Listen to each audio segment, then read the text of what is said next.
prime age labor force participation, Senator, as you pointed out, has been climbing here in the last couple of years. That's a very healthy sign, and because prime age labor force participation is really, it's been weak, and it's been weak in the United States compared to other countries. So it's very troubling, and the fact that that's coming back up is a very positive thing. We really hope it's sustained, and we hope that these gains in participation can be sustained. We have a long box in our monetary policy report that talks about that.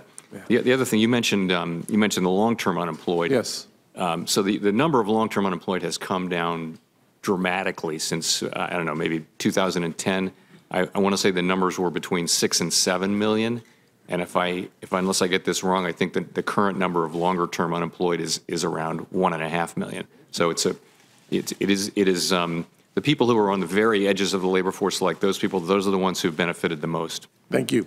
With all that economic heat coming our way in a positive way, the prices seem to be going up. So the CPI rose 2.9%, the fastest pace since 2012. Those rising prices could negate some of the wage growth that I just talked about if left unchecked. In the past, we've discussed, you and I, the Fed role, according to the congressional mandate, seeking stable prices being one of those specific mandates. We've also talked about the downsides of low interest rates for extended periods of time.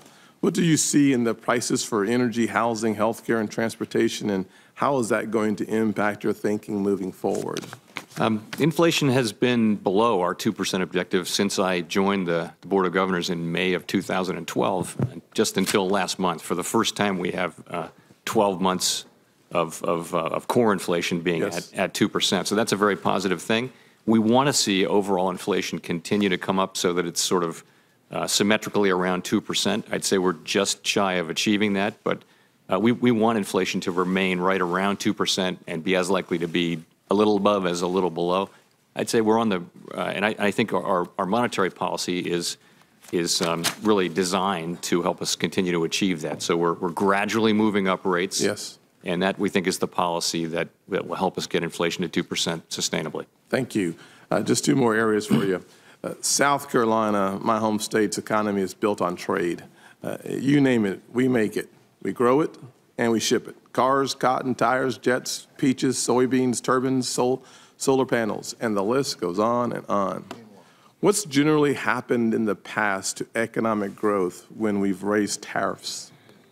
So I have to start by saying that, I'm really firmly committed to staying in our lane, and, our lane is the economy.